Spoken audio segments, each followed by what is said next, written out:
So what is the economic impact going to be of the war in Iran? The war in Iran is sending energy prices higher, both oil and natural gas prices, which is a problem for the parts of the world that rely on fossil fuels for their economy. The consequences will be a hit to activity, higher inflation. The impact is still uncertain. A lot depends on how long this conflict lasts for. I've said repeatedly since the first briefing over 10 days ago, there was no imminent threat to the United States that I believe would constitute putting our sailors and soldiers in harm's way. Today, we launched Operation Roaring Lion, an operation against the Iranian terrorist regime in full cooperation with the U.S. Armed Forces. The United States military began major combat operations in Iran. Our objective is to defend the American people by eliminating imminent threats from the Iranian regime, a vicious group of very hard, terrible people. We are learning that the CIA is also working to trigger some sort of an uprising inside of Iran. Now, this is a major and potentially explosive development in the war. So let me tell you what we know here with these breaking details. Multiple people familiar with the plan are telling CNN that the Trump administration is working to arm Kurdish forces, who they then expect to take part in a ground operation in Iran in the coming days. It's big. A U.S. official telling Fox thousands of Iraqi Kurds have launched a ground offensive in Iran. Decimated, destroyed, defeated.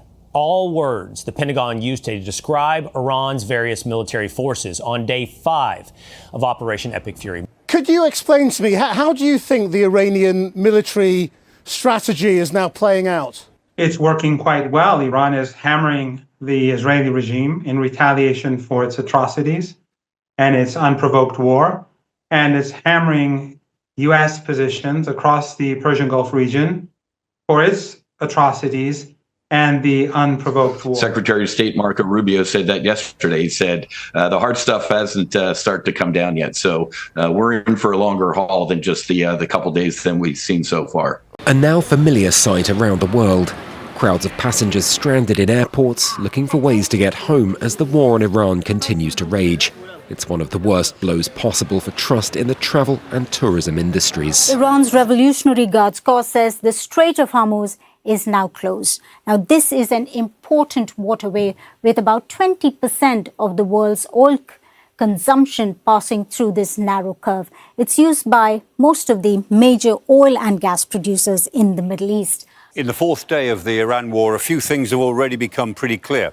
One is that it's a whole regional war from the Eastern Mediterranean and the Levant through to the Gulf and Iran itself, and look who the neighbors are, into Asia. So it's a big regional confrontation of various sorts. So there have been quite a few observers that have said that these actions that we see from this administration and internationally and certainly domestically really have all been aimed and with one single purpose, to go after China. Now, interestingly enough, China seems like they've been caught completely flat-footed. Think about Panama, think about Venezuela, and now Iran, right? China seems to be stuck in the mud, or dare I say even intimidated. What is your message to President Trump? My message to President Trump is that I'm here to echo and join millions of my compatriots inside and outside of Iran to thank him for having done and having the courage to do what is not easy, but intervene. And he will go down in the annals of Iranian history as the most celebrated foreign leader that changed the ball game and changed the world as a result.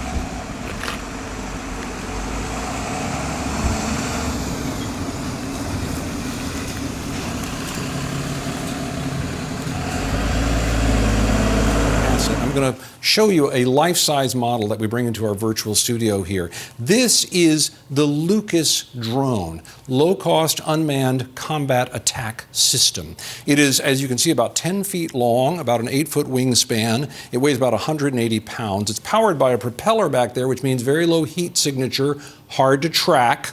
And up front, it can carry about 40 pounds of high explosives. It is also, interestingly, based upon a clone of an Iranian drone, the Shahed 136 kamikaze. Images of military drills by Iran's Revolutionary Guard in the Strait of Hormuz, broadcast on state television.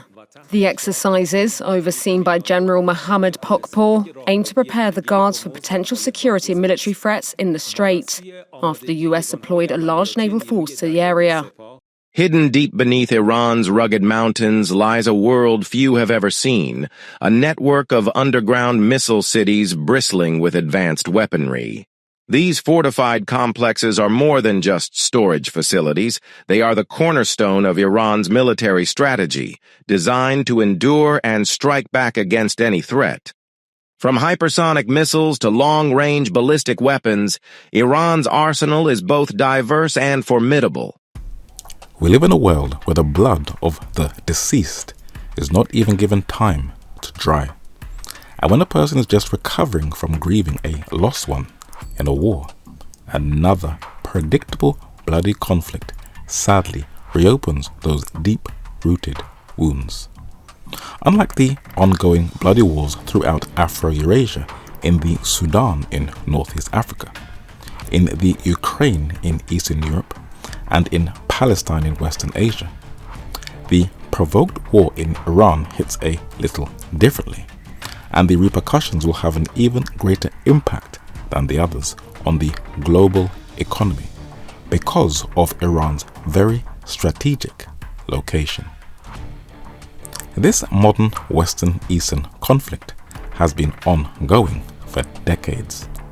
But what has agitated the current conflict in Iran, in the Middle East, in this West Asian nation? Well, we do live in a climate called the information age. And if you dig deep enough, you can find the truth. And Scott Bessent, the 79th United States and current Secretary of the Treasury, openly tells us that the United States deliberately engineered the conditions in Iran via sanctions that led to the conflict. These are his own words. This administration has kept the enhanced sanctions in place and will not hesitate to go all in should it provide leverage in peace negotiations. Per President Trump's guidance, sanctions will be used explicitly and aggressively for immediate maximum impact.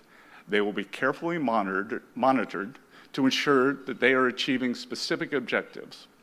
Last month, the White House announced its maximum pressure campaign on Iran, designed to collapse its already buckling economy. The Iranian economy is in disarray. 35% official inflation has a currency that has depreciated 60% in the last 12 months, and an ongoing energy crisis. There are Treasury sanctions, and if you look at a speech that I gave at the Economic Club of New York last March, I said that I believe the Iranian currency was on the verge of collapse, that if I were an Iranian citizen, I would take my money out. President Trump ordered Treasury and our OFAC division, Office of Foreign Asset Control, to put maximum pressure on Iran, and it's worked. Because in December, their economy collapsed. We saw a major bank go under. The central bank has started to print money. There is a dollar shortage. They are not able to get imports, and this is why the people took to the street. So this is economic statecraft. No shots fired, and things are moving in a very positive way here. So Scott Bessent, the United States Secretary of the Treasury, openly tells Fox News in Davos at the World Economic Forum in January 2026 that the United States deliberately crippled the economy of Iran via sanctions to get a reaction, that is, agitate the population, that started the protests, which led to the joint US-Israeli Operation Epic Fury that began in February 28, 2026. So, everything is available to the public, so they can openly see how the United States is operating. Their sanctions haven't helped Iran, but has crippled the lives of those who they say they want to help. this has been ongoing in recent years. Now, Iranians who suffer with thalassemia, an inherited blood disorder that affects your body's ability to produce hemoglobin and healthy red blood cells, are denied the medicines to treat it because of these inhumane sanctions. That is sick. And among the many protesters are Israeli Mossad agents who mingle within the crowd of protesters in Iran and fuel the agitation in that Western Asian nation. Where in the Jerusalem Post, Mike Pompeo praises the Iranians and the Mossad agents beside them in a social media post. Why would the former head of the CIA and the 70th United States Secretary of State praise Mossad? Well, birds of a feather shall definitely flock together. And of course, there is Elon Musk, who is also a part of the instability in Iran, where he provided his Starlink terminals when there was an internet shutdown in Iran. While many may think that this is a plan of the Trump administration, they are totally aware who is really pulling the strings behind the scenes. This is a system. Have you ever sat down quietly and wondered why you can buy things or believe anything that the media presents to you? But do you know who single-handedly is behind that manipulation? Your average person has probably never heard of the late Austrian-American psychologist Edward Bernays, whose clients included the CIA and Procter & Gamble, just to name a few, who has been labeled as the mind of modern marketing.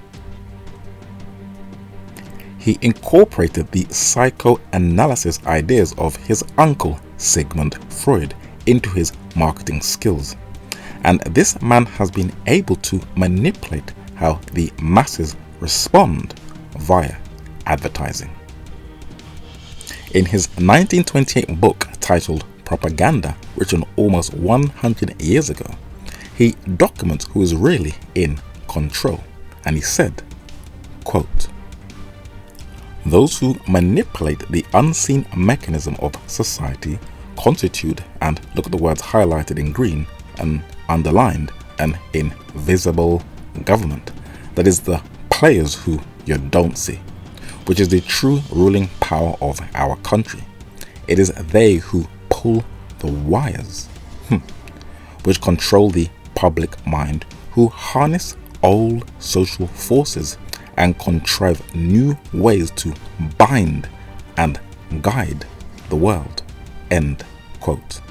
So how long has the nation of Iran been a target? Well, listen to the Iranians day before Operation Epic Fury kicked off, and the think tank who mapped out its demise. The scent of war had been in the air for weeks. Everyone was waiting for the day the US and Israel would bomb Iran. Friday afternoon was surreal. It was as if people had come to the roof of Tehran to say farewell to the era of the Islamic Republic. Young and middle-aged alike, pointing at familiar places, taking pictures with the landscape. It was like they could feel it was going to be the last time, and they wanted to remember it this way, clean and untouched by smoke. For 100 years, the Brookings Institution has been a leader in generating ideas to address pressing national and global challenges. In 1919, the first major report on a national budget system influenced passage of legislation in 1921 that created the Bureau of the Budget. In late 1947, at the request of the chairman of the Senate Foreign Relations Committee, Brookings experts played a pivotal role in the development of the European Recovery Program, later known as the Marshall Plan. The 1970s saw the debut of the Brookings Papers on Economic Activity, the creation of the Congressional Budget Office, with Alice Rivlin as its first director. Now, the US government, some say the CIA and the Pentagon, asked the US think tank, the Brookings Institution, to compile a study that they titled Which Path to Persia, published in the year 2009. As of the airing of this 2026 study, that was 17 years ago. There is a section in the end of this 156-page document which is called Regime Change, Toppling Tehran, and a portion of it reads, quote, "For some Americans, they believe that only taking action to bring about the fall of the Islamic Republic can protect," look at the word highlighted in green, "American interests in the Middle East."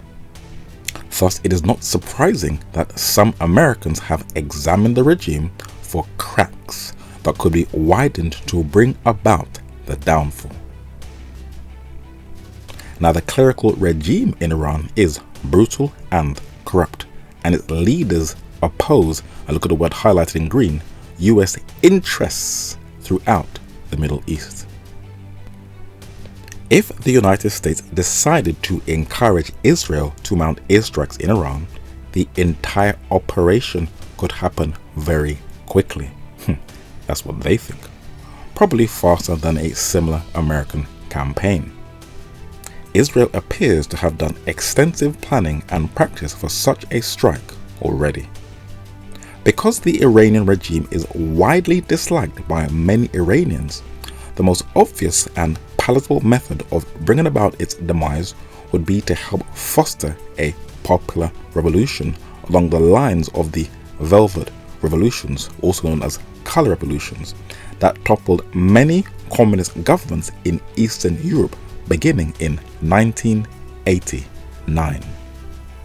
Protests in Iran continued to grow today and over the weekend, as has the death toll, with security forces now estimated to have killed at least 500 protesters, perhaps many more. In addition to renewed military threats from President Trump, late today he issued another threat saying any country doing business with Iran will pay a tariff of 25% on any and all business being done with the United States.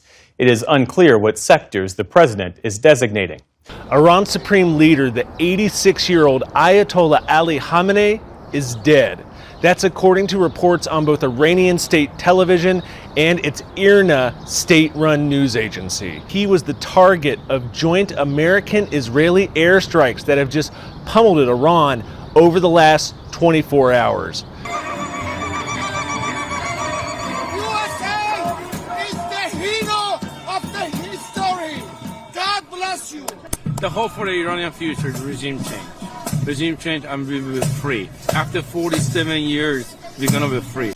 بعد از عمری مجاهدت حسینی و دائمی و خستگی ناپذیر روح بلند و ملکوتی کوه نستوه ولایت پدر مهربان امت رهبر و امام مسلمین حضرت آیت الله العظما سید علی حسینی خامنه‌ای.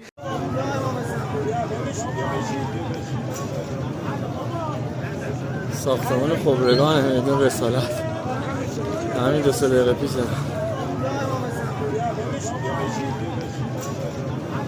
Iran naming its new supreme leader, Mojtaba Khamenei. He's the son of the late supreme leader, Ayatollah Ali Khamenei. Ayatollah Sayyid Mujtaba Hosseini Khamenei حفظه الله را بر اساس رأی قاطع نمایندگان محترم مجلس خبرگان رهبری به عنوان سومین رهبر نظام مقدس جمهوری اسلامی ایران. One of the challenges for the Americans is their strategic objective, or at least one of them, was to create regime change. And on day 1, day 2 of the war, they managed to decapitate virtually the whole of the Ayatollah's regime, at least the senior leadership. Moreover, Iran's own history would seem to suggest that such an event is plausible. Now, the true objective of this policy option is to overthrow, and look at the words highlighted in green, the clerical regime in Tehran, as you've just seen from the news footage, and see it replaced, hopefully, by ones whose views would be more compatible with US interests in the region. President Trump telling Jonathan Karl today he wants to be personally involved in choosing Iran's next supreme leader. The president also telling John many are now calling him the GOAT, the greatest of all time. Here's John Carl. Tonight, that extraordinary declaration. President Trump telling me that he must be the one to approve the next leader of Iran.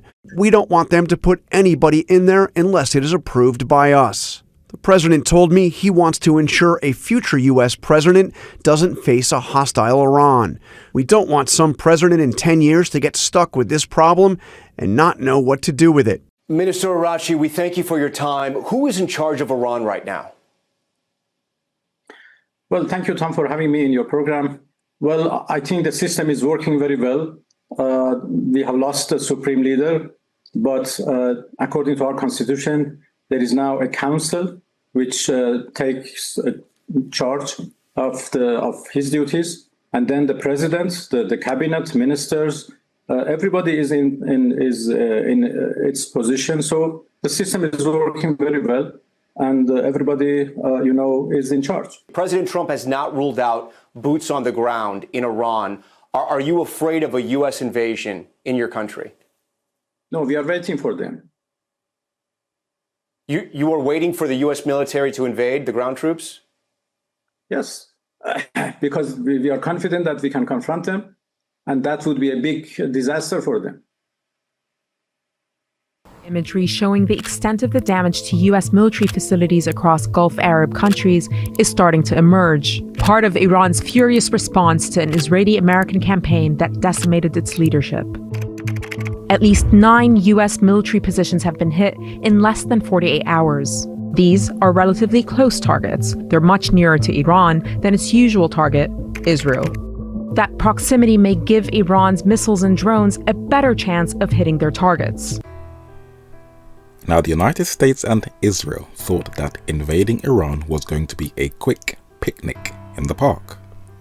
But if you really want to look at the bigger picture, you will have to carefully study America's true long-term goals. The late Polish-American geopolitician Zbigniew Brzezinski wrote 2 books that details the current world order. Between 2 ages, America's role in the technetronic age was written in 1969 but published in 1970, that is 56 years ago. And it documented that we would have mobile cell phones, we would talk to each other via video, and there would be a global digital database where all information would be stored. This was written just over half a century ago, but his 1997 book, The Grand Chessboard, maps out US foreign policy, this was almost 3 decades ago, that will last to the end of time. And this is what he said, and is quite a long quote. As in chess, American global planners must think several moves ahead, anticipating what possible countermoves. A sustainable geostrategy must therefore distinguish between, number 1, the short-run perspective, that is the next 5 or so years, number 2, the middle term, that is up to 20 years or so, and number 3, the long term, that is beyond 20 years. Moreover, these phases must be viewed not as watertight compartments, but as part of a continuum. The first phase must gradually and consistently lead into the second, indeed be deliberately pointed toward it, and the second must lead subsequently into the third. Interesting. America's status as the world's premier power is unlikely to be contested by any single challenger. No nation state is likely to match America in the 4 key dimensions of power. And please look at the words highlighted in blue: military, economic, technological, and cultural, that cumulatively produce decisive global political clout. Now, the international financial institutions, that is the International Monetary Fund, that is the IMF, and the World Bank, are heavily American dominated, and their origins are traceable to American initiative. America is not only the first as well as the only superpower, but it is also likely to be the very last. Has this man been reading Revelation chapter 13? Interesting. Now, Russia and China are powers that resent this American hegemony. Simply by being what it is and where it is, America becomes China's unintentional adversary rather than its natural ally. Despite appearances, China does not in fact have grand strategic options. China's continued economic success remains heavily dependent on the inflow of Western capital and technology, and on access to foreign markets, and that severely limits China's options. Now, when the United States invaded the largest oil producer on the earth, Venezuela, it not only messed up Cuba, but also China's regular import of crude oil. And in the previous study of Even at the Doors, titled History Repeats Itself, it was shown that Iran is China's largest importer of oil. It is a very cleverly timed and mapped out strategy to ever so slowly and cleverly cripple China's economy. The easiest way to start is to say that Iran was China's discount oil lifeline. China purchased Iranian crude at steep discount, making Iran really a critical subsidy for Chinese industrial output. And I think that's very, very important when you're talking about a Chinese complex industrial base that benefited from these type of discounts. Right. So I think that Operation Epic Fury is absolutely destroying that, in the sense that whether the operation succeeds or not, the next Iran will just not give those type of discounts. For America, the chief political prize is the demographics of Eurasia. America's global primacy is directly dependent on how long and how effectively its preponderance on the Eurasian continent is sustained. How America manages Eurasia is critical. Control over Eurasia would almost automatically entail Africa's subordination for its minerals. Eurasia is thus the chessboard on which the struggle for global primacy continues to be played.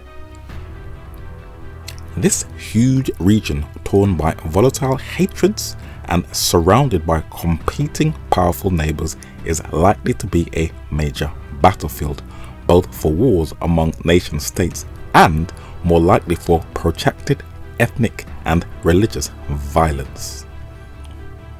A possible challenge to American primacy from who? Islamic fundamentalism could be part of the problem in this unstable region. Iran, he said, similarly provides stabilizing support for the new political diversity of Central Asia. It dominates the eastern shoreline of the Persian Gulf, that is the Straits of Hormuz, whose own internal condition is of critical importance to the fate of the region. End quote. The United States bombing campaign will not only destroy a nation, well, if it can, but its academic institutions are also holding and controlling precious and priceless Iranian history. When you look at this Achaemenid art, what really draws your attention is the very careful attention to detail and the intricate carving and just the beauty and the majesty of the artwork. It gives you insights into the imperial ideology and how they conceived of themselves and the type of propaganda that they wanted to present as an empire. The U.S. Supreme Court has ruled in Iran's favor, and it's, there's no higher court in the United States that could rule on this matter. And it's just, I think, arrogance and indifference and sort of a colonial attitude that somehow these, items which have basically been stolen from from Iran, even though they're promised only to be loaned for 3 years, that they don't have to return it. And this is, 90 years. It is vitally important that we have a quick history lesson on Iran, just in case it experiences the same destructive fate of Libya, Syria, and Iraq, and its long history gets gobbled up and destroyed by the neo-imperialists and colonialists who want to bomb this Western Asian nation into democracy. Now, Iran is bigger than France, Germany, and the UK combined. It is very mountainous, and because of its unique demographics, it has 4 seasons in one, where it has the tallest volcano in Asia, and it has one of the most military monitored pieces of land on the earth. As already mentioned, the Straits of Hormuz, whose rock and sands have these beautiful distinct colors, and it has beautiful minerals like mica and crystal in the grounds. It is one of 5 countries that borders the Caspian Sea in Eurasia, which is the world's largest inland body of water and the world's largest salt lake. It is famous for its carpets. Some say they are the finest in the world. And its beautiful Persian gardens has greatly influenced landscape design worldwide. Like Turkey, it has an underground city that stretches back 1,500 years, and it has some unique features that can be found nowhere else on the earth. It has the largest inhabited clay structure on the earth in southeastern Iran called the Citadel of Bam, the largest collection of underground aqueducts on the earth, and the oldest collection of operational windmills on the earth also.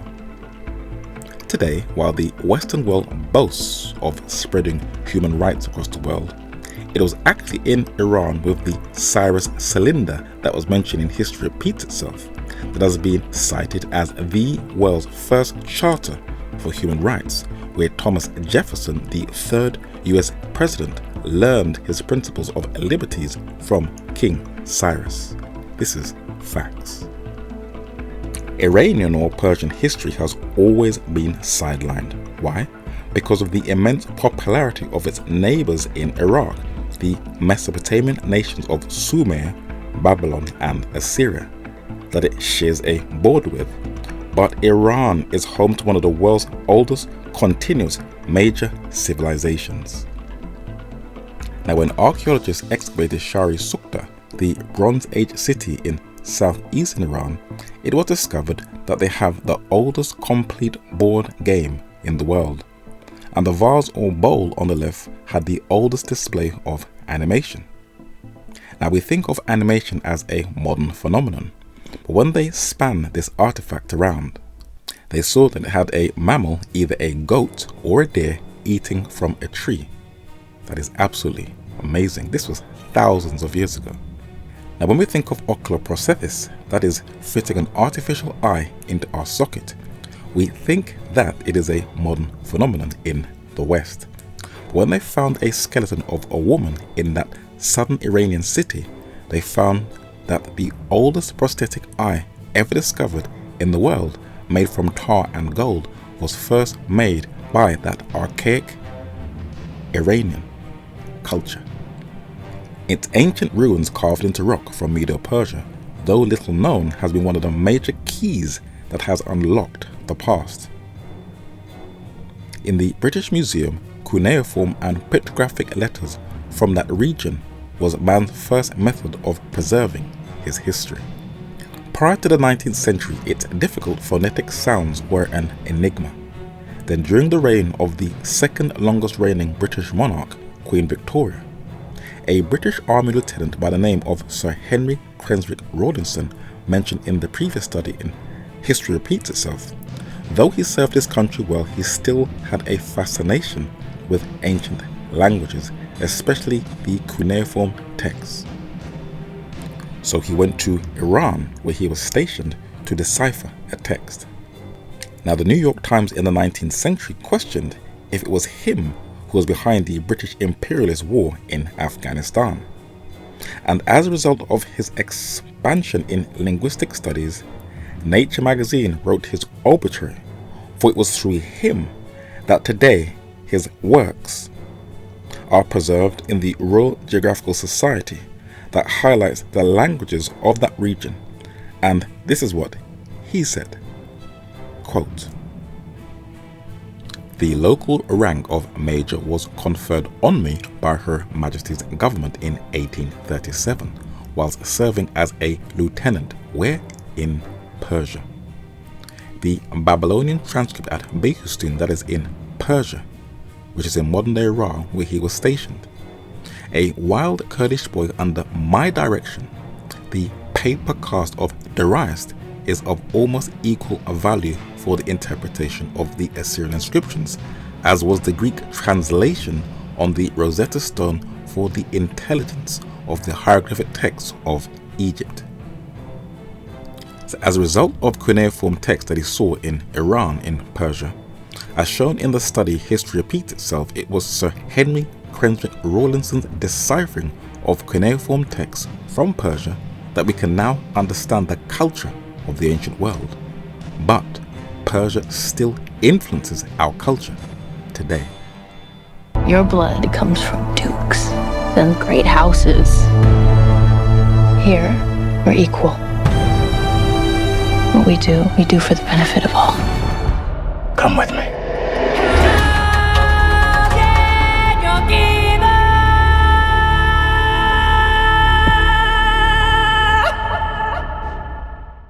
What has been described as the best-selling science fiction novel of all time, Dune, that has twicefold turned into a film, its author, the late American science fiction writer Franklin Patrick Herbert Jr., was heavily influenced by the Persian culture of Orientalism, from the Persian title of the Emperor Padshah to the lion and the sun emblem of Persia, which is also the emblem of the golden lion throne of the House of Corino, who ruled the universe in Dune. So who exactly are the Iranian or Persian people? Well, the nation is currently called the Islamic Republic of Iran, where beautifully colored mosques are dotted everywhere. But it also has other religions that preceded it and still exist side by side today, such as the fire-worshipping religion of Zoroaster or Zoroastrianism, that still has fire-burning temples. This religion was first recorded in the mid-6th century BC. There are Jews there who live in Iran, where there is a very old synagogue and a very old Christian community also that precedes Islam, where the Iranian channel Press TV did a documentary on one of its very old churches. Now, Iran has one of the fastest growing underground Christian churches, and the ill-informed, naive, gullible Christians in the West who support the US-Israeli bombing of Iran are unaware that they are encouraging the killing of Christians also in that nation, just like also in Palestine. This Medo-Persian cylinder in a museum in the UK shows the fire-worshipping religion of Zoroaster.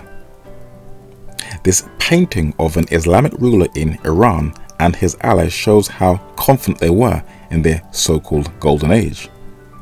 And this black and white photo, where the date is unknown, shows an Assyrian or Nestorian Christian family in Iran making butter, in one of the many episodes where they were not being persecuted.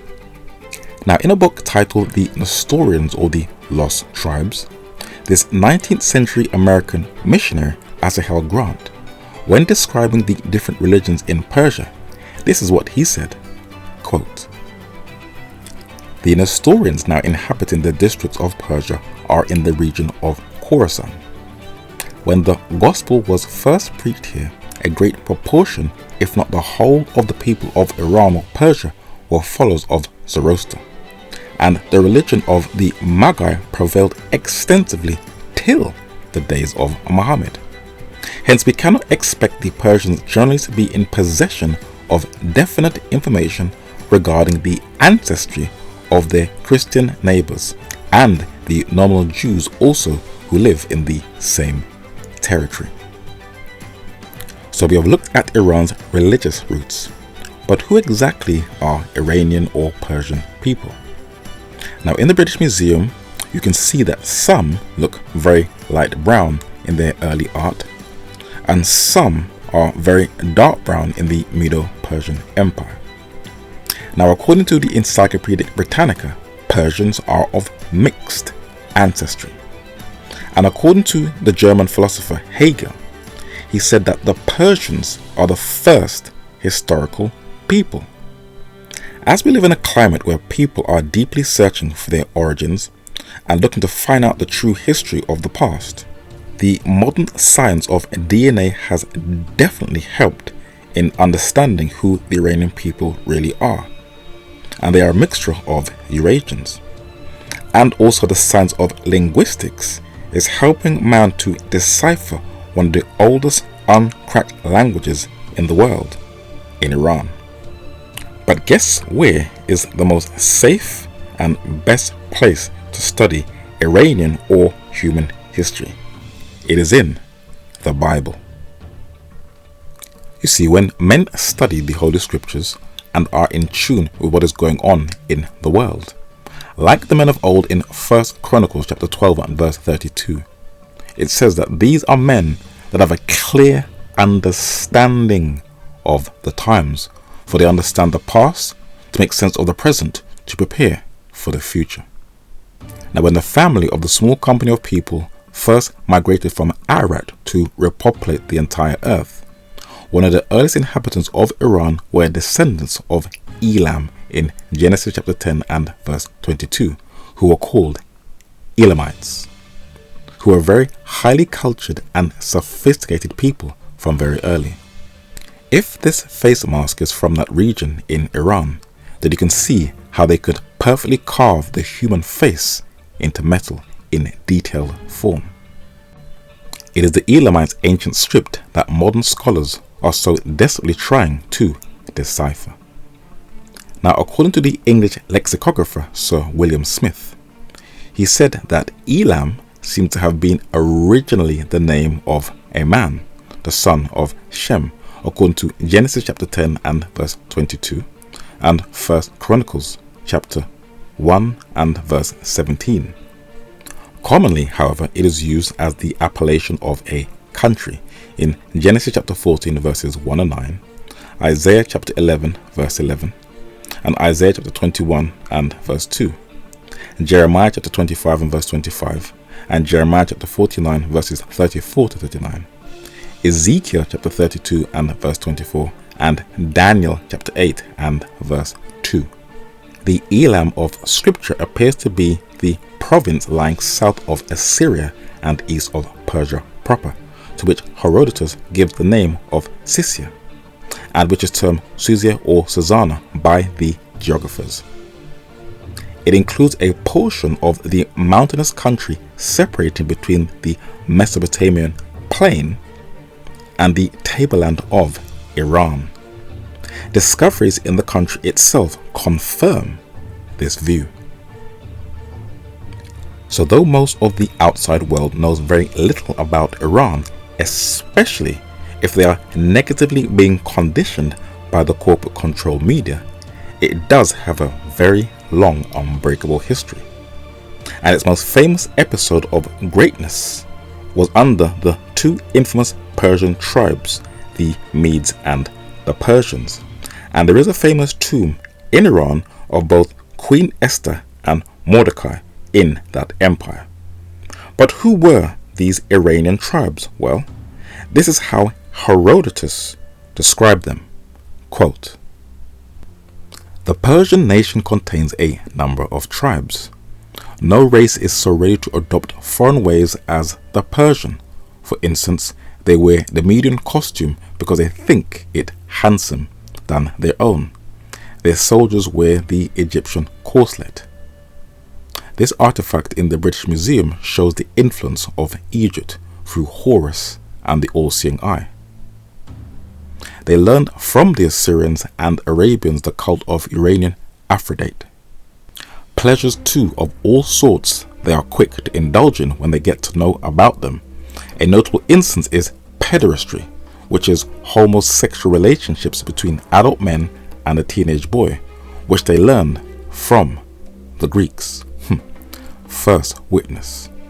This vase in the Ashmolean Museum shows pederasty, which is an adult male having relations with a young boy.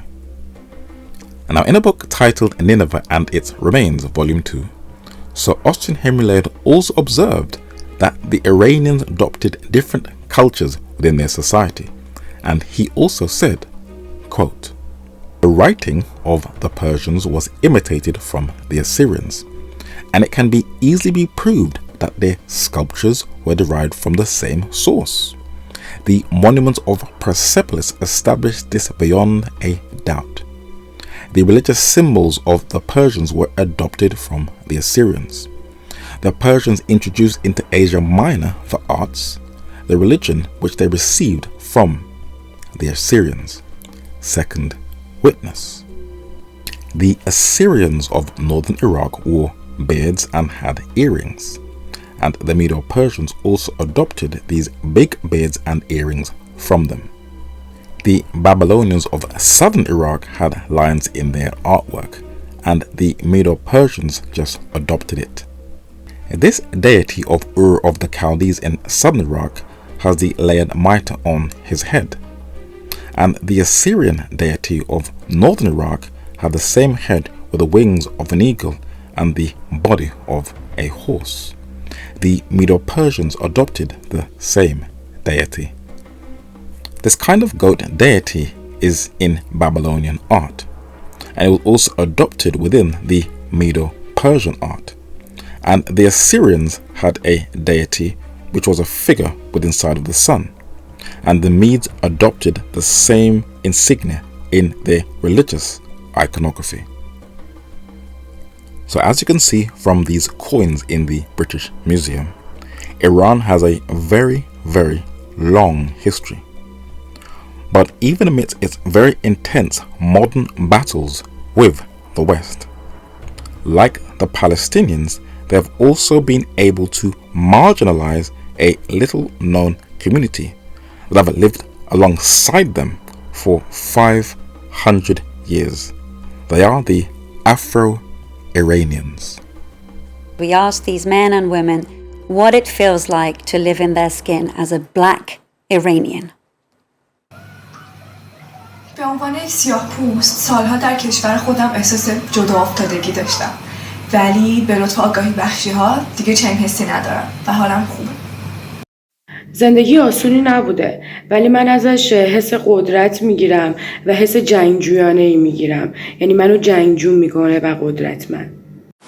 بین دو فرهنگ بزرگ شدم و همیشه احساس میکردم که وسطش یه کمی گم شدم. Standing at this intersection is always a flex. اصلا حرف نداره. You know, nothing moves without the say-so of black people. And when you combine that with the rich culture of Iranian heritage, that makes us the culture. We hear, Imam, that today, perhaps today,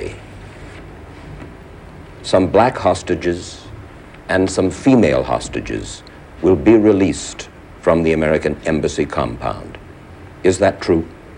ما آزادی زنها را و آزادی سیاه‌ها را The freedom of the women and blacks will be given. Women are given great dignity in Islam, and the blacks have been oppressed in the United States. Great injustice was done unto them. They were under pressure in the United States. Thus they came here. We are doing this owing to the tenets of Islam. The mammal that has been labeled an ibex is a species of wild goat that is found throughout Afro-Eurasia that usually dwells in rocky mountainous terrain and has almost become extinct due to hunting it for sport that sadly still continues to this very day. Iran has been labeled as the home of the ibex, and because it features in ancient Iranian rock art and in later Medo-Persian art, it was used as an iconic symbol of the Medo-Persian Empire even before this kingdom rose up as a dominant world power in the Holy Scriptures. Now in Daniel chapter 8 verses 4 and 20, as it came from the east in the Orient, it conquered westward into Europe, northward into Asia Minor, that is in Armenia and Turkey, and southward into parts of Africa. And the ram with two horns are the kings of both Media and Persia. They were brilliant minds who were familiar with the 6th century BC prophecy. In Westminster Cathedral in London, England, is buried an ardent, keen learner for the truth, who discovered or rediscovered the laws of optics, calculus, the laws of motion, the universal laws of gravitation, that planets move in elliptic paths.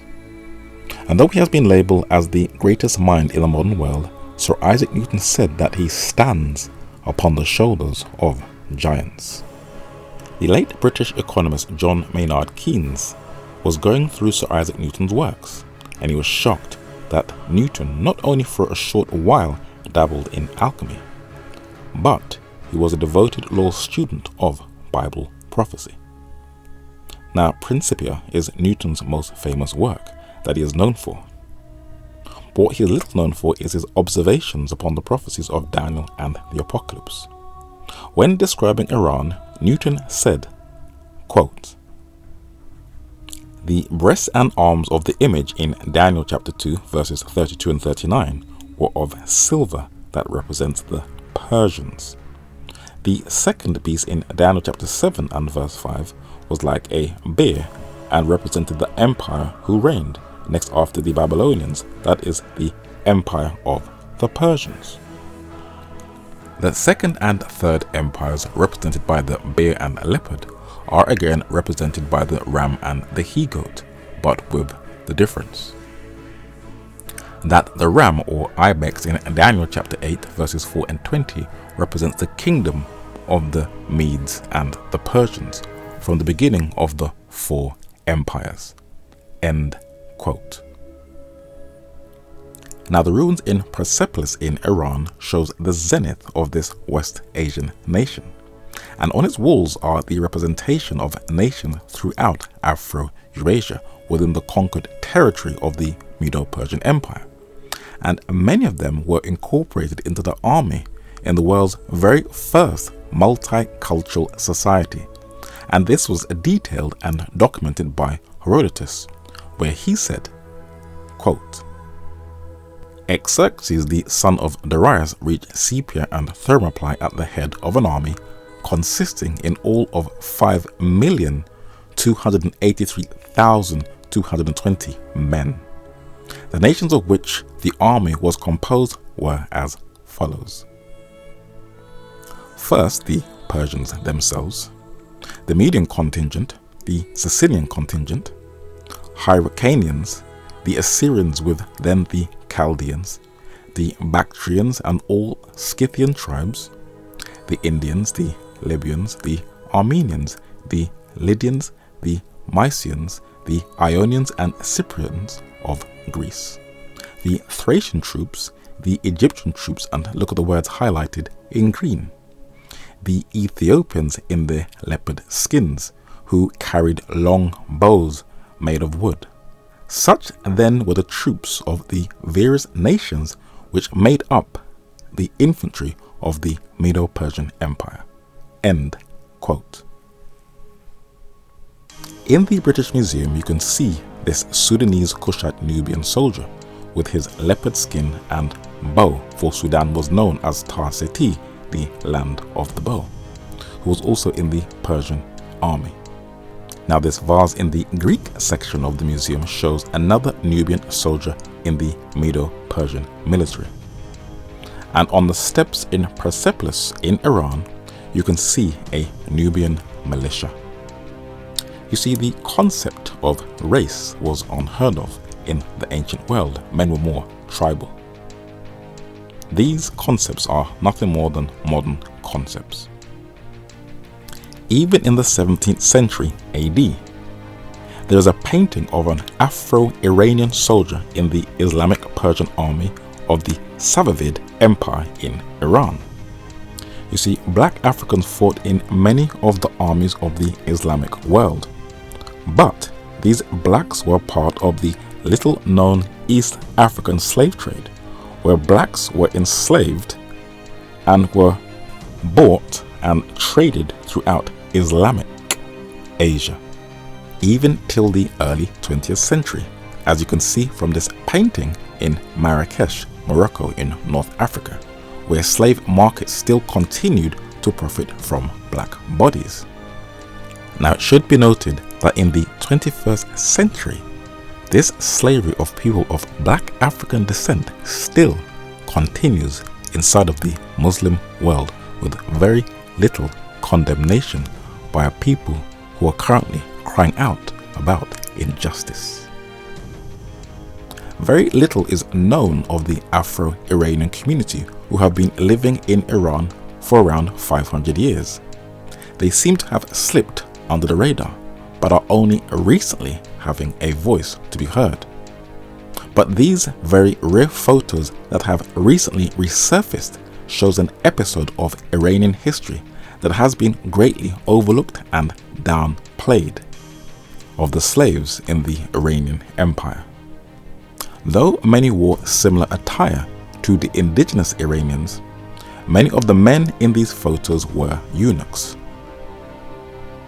And though it was very rare for people to smile in early photography, their facial expression shows that they were not too impressed to be living under these conditions. Even the men in the militia look real vexed and not too happy to be serving in the army, or they could have just had a very bad day. But these Afro-Iranians will also end up being casualties in this US-Israeli-Iranian conflict that is now affecting the entire global financial markets. And this war does not seem that it is ending any time soon. As the war stems the flow of oil tankers through the Strait, 32 countries, members of the International Energy Agency, are launching the largest ever release of emergency stocks, 400 million barrels of oil. But, to be clear, the most important thing for a return to stable flows of oil and gas is the resumption of transit through the Strait of Hormuz.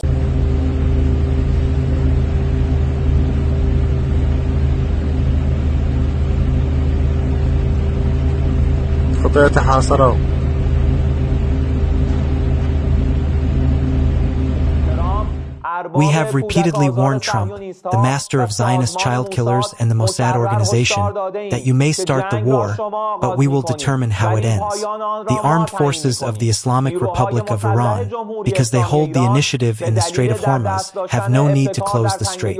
Any closure of the Strait of Hormuz would be the result of the conditions that the United States and the Zionists have imposed on the countries of the world. We will never allow even a single liter of oil to pass through the Strait of Hormuz for the benefit of the United States, the Zionist regime, or their partners. Any vessel whose cargo or oil shipment is destined for the United States, the Zionist regime, or their hostile partners will be considered a legitimate target. We will continue to act and crush the regime, as well as the strategic targets of this regime in Tehran and across Iran, day after day, target after target. We will continue doing this also to enable the Iranian people to rise up, take action, and topple this regime. In the end, this is something that depends on them. Hey, Martha. So, yeah, as you can hear, the sirens are going off here in Tel Aviv, something that we've seen several times throughout the entire day. And what we could see here momentarily are interceptor missiles fired off. We have seen it right over my shoulder several different times. Again, Iran continues to show an offensive capability, launching missiles at central Israel. We have one interceptor over my shoulder right now. We can't show you because we can't show landmarks, Martha, but something that has really changed here over the past couple days is the use of these cluster munitions by Iran, where the warhead breaks up into several different bomblets, and that's really important because not only does it spread the damage, but it makes it more difficult to defend against. And of course, Israel's air defense is incredibly strong, with the Arrow 2 and 3 systems working in conjunction with the American Patriot and THAAD missile defense systems. What did Donald Trump do? He spoke them out. They do not want peaceful nuclear power. They want a bomb to purify Islam, to destroy the state of Israel, and come after us. Good afternoon. I'm Admiral Brad Cooper, the commander of United States Central Command. In this capacity, I lead U.S. military forces in the Middle East.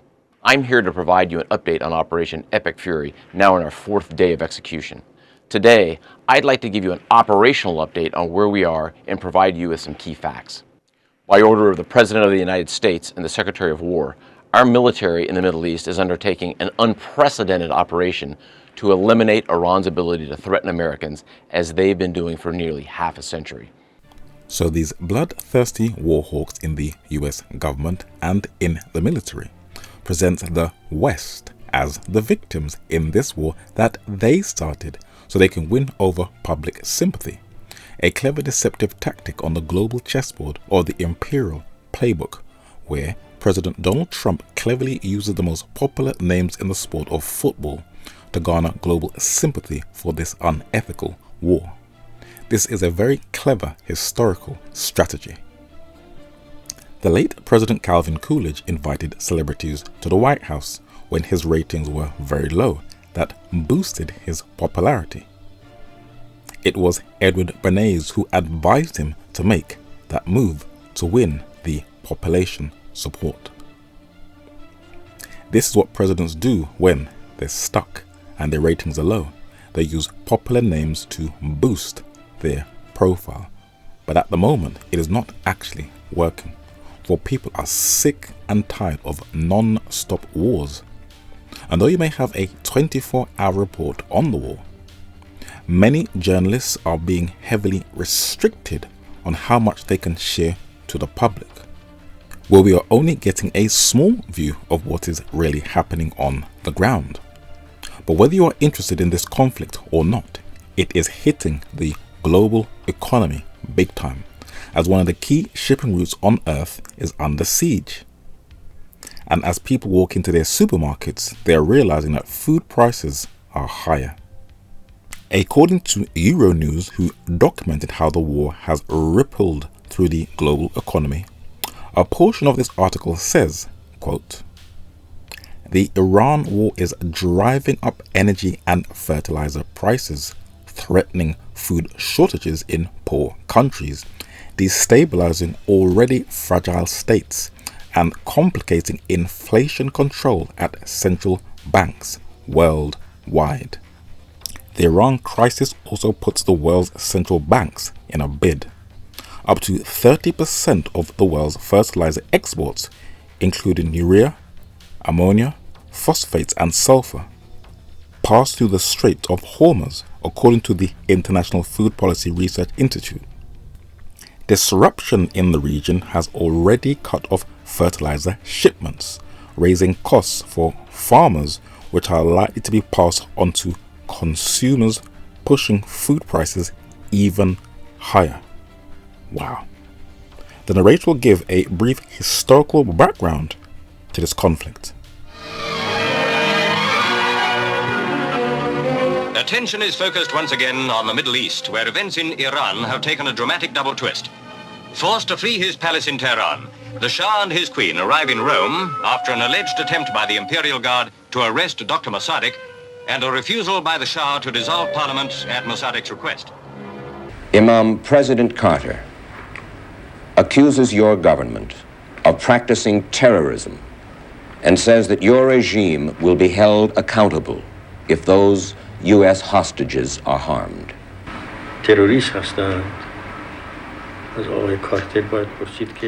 35 million people of Iran are terrorists? Ask Carter.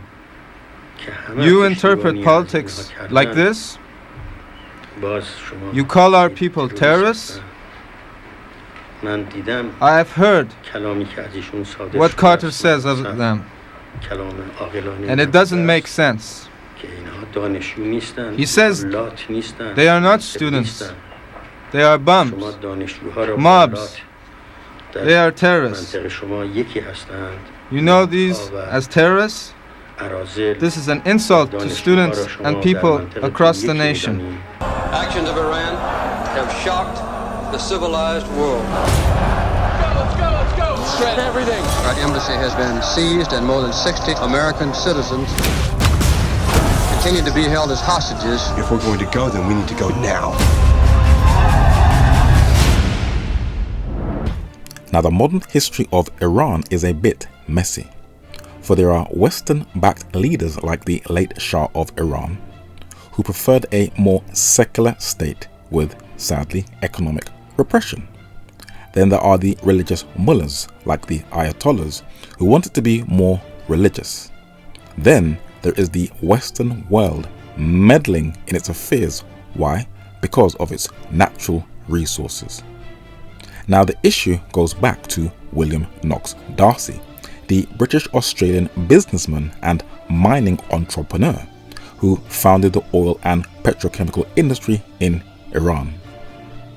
In 1909, he was given permission to drill in Iran, and he founded the Anglo-Persian Oil Company in 1909, where it was later renamed British Petroleum, better known as BP.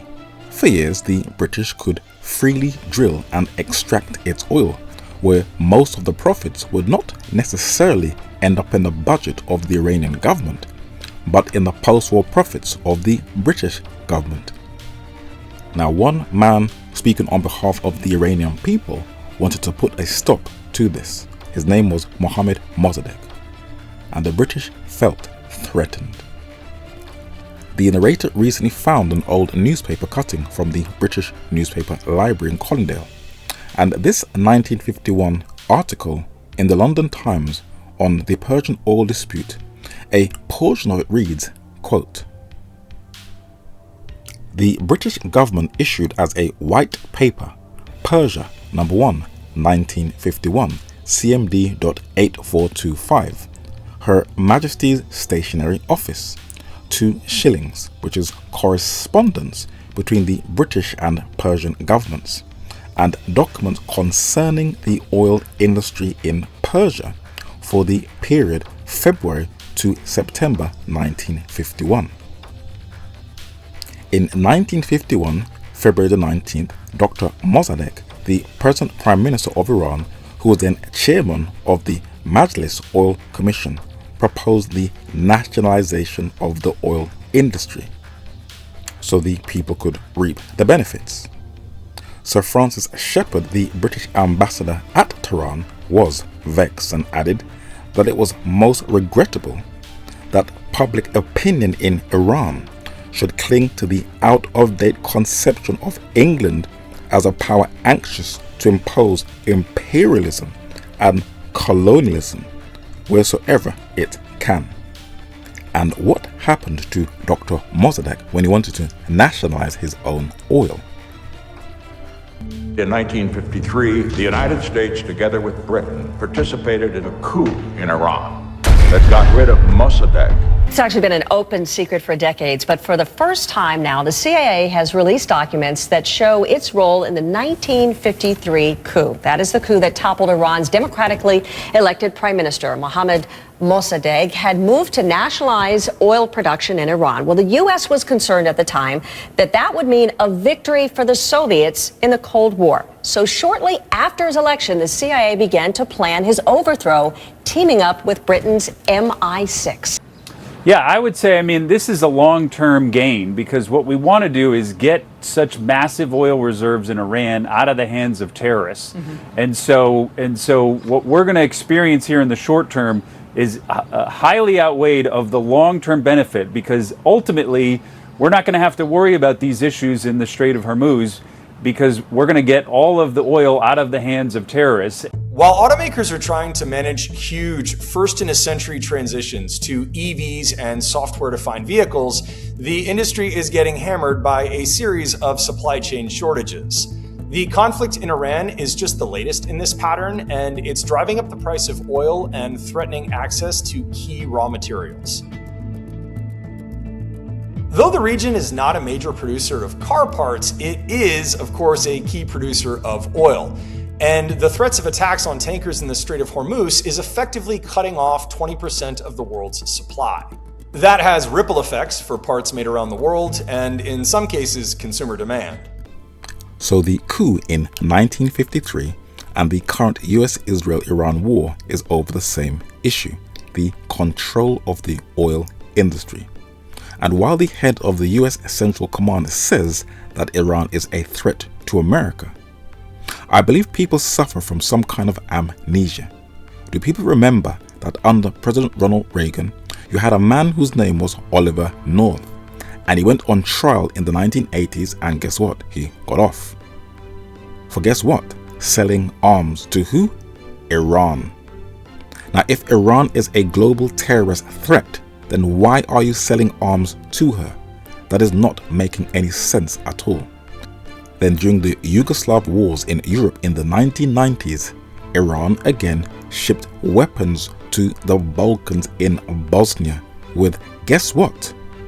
Approval from the United States government. So if Iran is a nation of terrorists, according to the US government, then why are they allowing these things to take place? That is something for you to think about. Now, just prior to this late February 2026 war, there were men and women in both the secular world and in the religious world who believe that World War III is on its way. Interesting. We are witnessing a grave threat to international peace and security. Military action carries the risk of igniting a chain of events that no one can control in the most volatile region of the world. History has taught us many lessons, and we should pay attention to its signs because we might be heading towards World War III. One way to understand today's events is to look for clues from the past. History does repeat itself. The past predicts the future. It has been said those who do not remember the mistakes of the past are doomed to repeat them in the future. Let's connect the dots concerning World War II and the present. Russia, a nation with nuclear weapons, is now led by a dictator. He has invaded the Ukraine with the intention of rebuilding the USSR. Hear me, World War III has begun. The loser, if they have a nuclear weapon, is going to fling it before they lose, and that'll be the end of all of us. You won't be worried about global warming. It'll be climate change, but it'll be called nuclear winter. So would you say that we are at the precipice of the Third World War? World War III will begin in the Middle East. World War III nuclear. Nuclear warhead will begin in the Middle East. It began when Iraq was struck in 1980. When you are humbly guided by the prophetic compass that maps out the course of world history, it protects you from being deeply influenced by an unchallenged, deep-rooted, misleading Western colonial State Department narrative and worldview. For there are many people in the West who believe that the greatest threat to humanity is coming from nations in the East, that is, the Orient. China is leading the world. Oh, who's the biggest EV company? BYD? What's the BYD? Why is it? All right. They gave, the Western nations gave China all the high-tech and heavy industry they never had when they went over there to get cheap labor. And now they don't need them. They don't need anybody anymore. China is investing hundreds of billions of dollars into AI. Love it, hate it, want it, don't want it, AI is the future. And China's going to lead it. Now, though China has one of the oldest continued and well-preserved civilizations in the world, in terms of global influence, she is nothing more than a Johnny-come-lately. She is moving very, very rapidly in terms of high-tech and sophisticated technology. And some of the things she is producing is quite freaky indeed.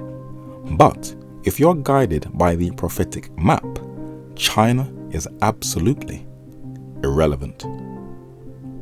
Now, there are other groups of people who think that the Jews run the world because of their immense wealth and its influence on leading political figures in the West.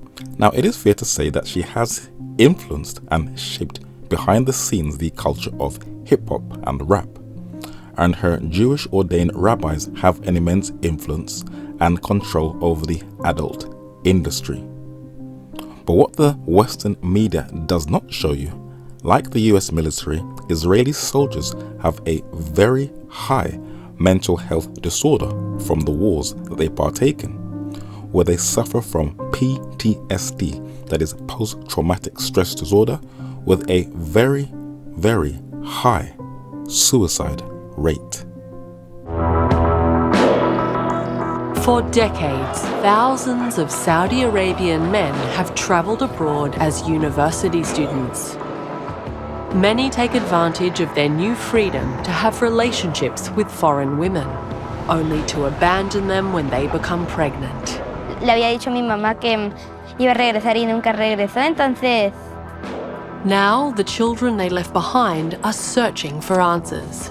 I spent thousands and thousands of hours searching for them. And yearning to know their Saudi fathers. The wealthy Arab kingdom is now opening up to the world. Will it finally acknowledge the Saudi children left behind? Now, at the same time the war in Iran kicked off, the Afghan and Pakistanis started to fight at the same time. And the war in Iran has triggered an unease in what the late Zbigniew Brzezinski said is a very volatile region in the world, that is, in the Muslim world. Now, the late 39th US President Jimmy Carter labeled the Iranians as terrorists. But what very few people know is that Jimmy Carter himself's National Security Advisor, Zbigniew Brzezinski, trained the Afghan jihadi groups that became known as the Mujahideen. But this history is little known unless you watch the film Charlie Wilson's War. A British SAS officer, Ken O'Connor, wrote an article for the UK's British Broadcasting Corporation about the SAS, but he gave some insights into who really trained the Afghan jihadis. He wrote a book titled Ghost Force and confirmed that it was actually Britain's SAS, which is the Special Air Service, who trained the Afghan Mujahideen jihadis, not the CIA. And he said, quote, "There was a strong empathy between who? The ex-SAS men and the Mujahideen, who they trained.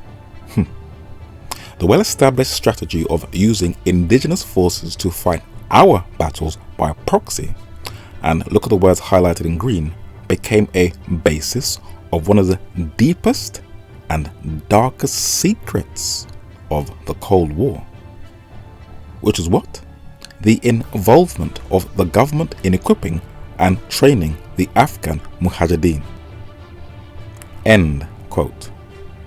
So, Islam is not a global threat, for all of her Gulf states are nothing more than Western proxies and artificial constructs of Western states. And all Islamic terrorist groups, as this book confirms, are both trained, created, and financed by the West. So there is no threat from the East. Now, how does the narrator know this? Well, when you learn from your spiritual fathers, you have to be in tune with the understanding of the times, so you know what is clearly going on. And as also shown early in Daniel chapter 8, verses 4 and 20, the last world power from the East was the Medo-Persian Empire. But then a shift takes place in world politics. And as shown in the previous study, history repeats itself in Daniel chapter 8, verses 5 and 21. the power now transfers over. And look at the word highlighted in green. The West. And how will the last power or powers in the West rule? Well, in Daniel chapter 7 and verse 23, God foretold that they will be the worst of all empires in human history in terms of brutality, where it will conquer the entire earth. Is that prophecy accurate, and can the Holy Scriptures be trusted? Well, the late English historian Arnold Toynbee specialized in the effect the past has on the present, and he wrote and published a book titled Civilization on Trial.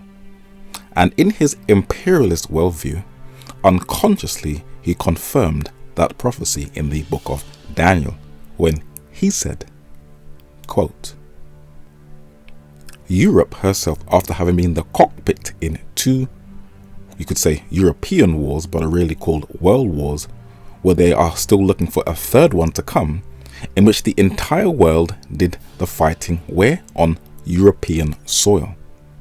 Now the English, French and Dutch peopled North America, South Africa and Australasia with new nation of European stock, which started life with the Western social heritage. And please look at the words highlighted in yellow. And they brought the rest of the world within the European orbit. Now the Europeans have regarded themselves as the chosen people. And since about AD 1500, to reckon in terms of our Western parochial era, and look at the words highlighted in yellow, mankind has been gathered into a single worldwide society brought under one roof. Western civilization through digital technology is aiming at nothing less than the incorporation of all mankind in a single society. End quote. Now, how true are these words? For 5 centuries, before the end of the Second World War, the West had been expanding. Its missionaries, its pilgrims, its soldiers, its explorers pouring out from its shores to cross oceans, settle new continents, build vast empires extending out across the globe. The West have inherited together, what we have inherited together is something that is unique and distinctive and irreplaceable. We do not seek to separate, but to revitalize an old friendship and renew the greatest civilization in human history. Under President Trump, the United States of America will once again take on the task of renewal and restoration, driven by a vision of a future as proud, as sovereign, and as vital as our civilization's past.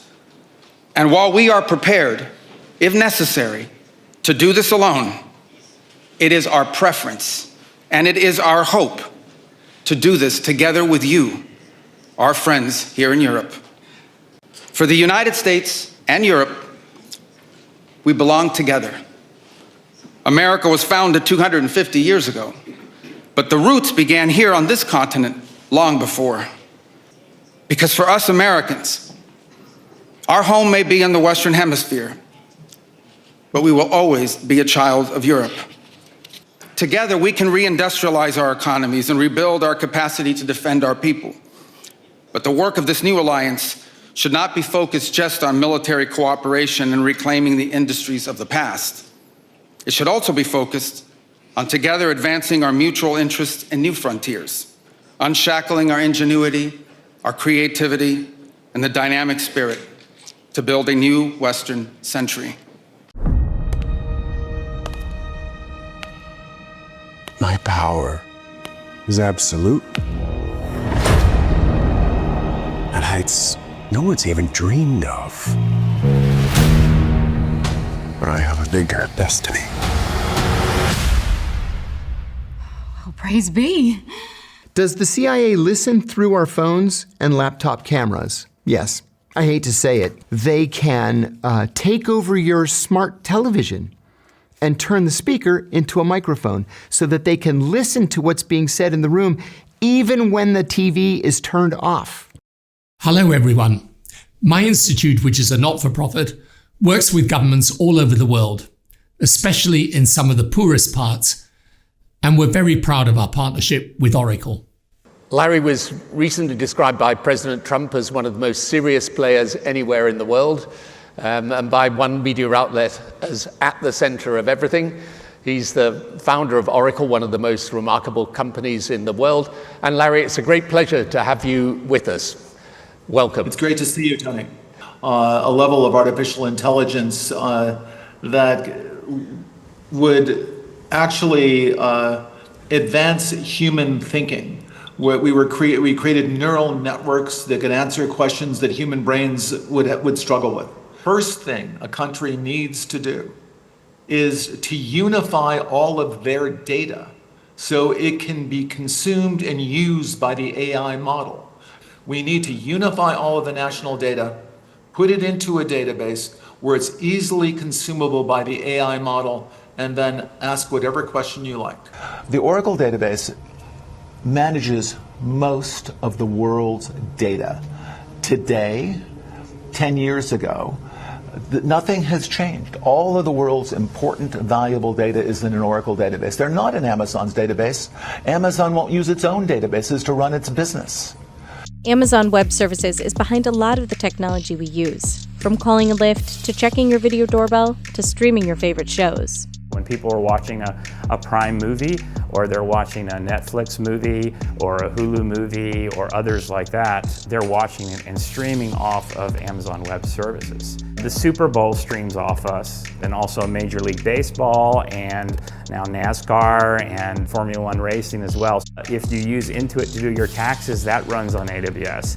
AWS has been one of Amazon's most profitable business endeavors. I want you to imagine walking into a room, control room with a bunch of people, 100 people hunched over at desks with little dials, and that control room will shape the thoughts and feelings of 1 billion people. This might sound like science fiction, but this actually exists right now, today.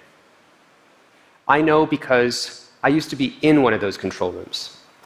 I was a design ethicist at Google, where I studied how do you ethically steer people's thoughts. Well, thank you very much, everybody. It's an honor to be here with this group of people. They're leading a revolution in business and in genius, and in every other word I think you could imagine. There's never been anything like it. The most brilliant people are gathered around this table. This is definitely a high IQ group. I'm very proud to say that during my time in office, both the first 4 years and in particular this last year, there has been a tremendous renewal in religion, faith, Christianity, and belief in God. Tremendous renewal. My God, he stabbed her! Not her! My pronouns are they, them. He stabbed them! Though President Donald Trump brags that religion has excelled under his administration, this generation has an identity crisis when it comes to gender. You may want to know why. What does Tim Cook, the CEO of Apple, Sam Altman, the CEO of OpenAI, billionaire Peter Thiel, the German-American co-founder of PayPal and Palantir, Jacob Hellberg, the United States Undersecretary for Economic Affairs, and Scott Bessent, the United States Secretary of the Treasury, all have in common? Well, they are all deeply fruity, a part of the rainbow movement. And these are the individuals who control most of the technology that we use every single day. They are not secretive, but open about their lifestyle, even boldly marrying each other in these different ceremonies, where they have the cheek to say that not only are they proud of that lifestyle, but they say it is God's greatest gift to them. Have they read Genesis chapter 19 any time, or the book of Leviticus and Romans chapter 1? This is why that lifestyle that challenges Bereshith in creation in Genesis gets little challenge, for they have an immense influence over technology and the economy. But it is fair to say the Christians are not helping either. For when the most influential men in US media like Tucker Carlson is rubbing shoulders with conservative Reformed Christian pastor Doug Wilson, as well as the Secretary of Defense Pete Hegseth also, we are seeing a nation who are ruled by conservative Christian fanatics and members of the LGBTQRSTUVWXYZ. Now, as the narrator draws this study to a close, he has for over 10 years now identified the United States of America as the second beast or kingdom or power of Revelation chapter 13, who is going to bring the whole world to its knees economically. Whereas Zbigniew Brzezinski said in the Grand Chessboard, she can accomplish this through her military, technological, and economic dominance, where she dominates the IMF and the World Bank, and even influential, outspoken individuals in both the United Nations and the ICC, the International Criminal Court, has put heavy sanctions on them to keep them in line for challenging the narrative and telling the people the truth of what is going on in places like Gaza, even going so far as even shutting down their Google accounts. Now, this may be a major shock to many people, and it shows that the United States is a global bully and above the law. But when you are an observant student of Bible prophecy, you know that this is what she is going to eventually do to everybody worldwide, where Revelation chapter 13 verses 16 and 17 says that it doesn't matter what your political beliefs, your class or societal status, your religious convictions, or your sexual preference or orientation is. The final test mankind will really see who is real and who is not. And the 2020 global lockdown saw how easily people will cave in. That was just a test. Now, the narrator will cite just 2 examples of how the United States is going to do this. John Perkins is an author who did a TED Talk explaining how he was able to manipulate nation states by coercion for the US economic interests, and he documented what he did on behalf of the United States government in a book titled The New Confessions of an Economic Hitman. The narrator has not read the book fully yet, but has browsed it, and the introduction says, quote, "Economic hitmen, that is EHMs, are highly paid professionals who cheat countries around the globe out of trillions of dollars. They funnel money from the World Bank, the US Agency for International Development, that is USAID, and other foreign aid organizations into the coffers of huge corporations and the pockets of a few wealthy families who controls the planet's natural resources. Their tools include fraudulent financial reports, rigged elections, payoffs, extortion, sex, and murder. They play a game as old as empire, but one that has taken on new and terrifying dimensions during the time of globalization. I should know. I was an EHM. First witness. The Washington Post in 2024 published an article detailing how far US presidents unleashed economic warfare. How far? Across the globe. And a portion of it reads, quote, "Today, the United States imposes 3 times as many sanctions as any other country or international body, targeting 1/3 of all nations with some kind of financial penalty on people, properties, or organizations. They have become an almost reflexive weapon in perpetual what? Look at the words highlighted in green. Economic warfare. You can't buy and you can't sell. and the overuse is recognized at the highest levels of government. But American presidents, whether it be Bush, Clinton, Obama, Biden or Trump, they're all the same, and they find the tool increasingly irresistible. By cutting off their targets off from the what?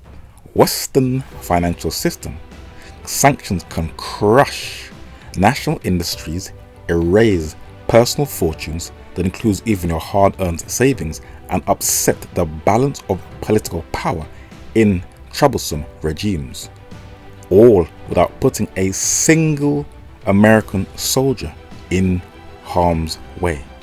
A shadow of things to come. End quote. Now, studies from recent peer-reviewed journals shows the devastating effects of these sanctions on populations. It's horrific how you can brutally affect a nation's economy. But whoever becomes the winner of this conflict between Iran, Israel and America, the invisible government has no problems in gambling and crashing the world economy to achieve and accomplish an objective. They did it during the Great Depression, during the Great Wall Street crash, and the narrator will stress, when you cannot buy either food, drink, or you cannot get petrol or gas or electricity, when all these creature comforts are stripped away from you, only those who are truly connected to God, even its most harshest environment, will stand. We shall see who shall stand the final test in this final drama.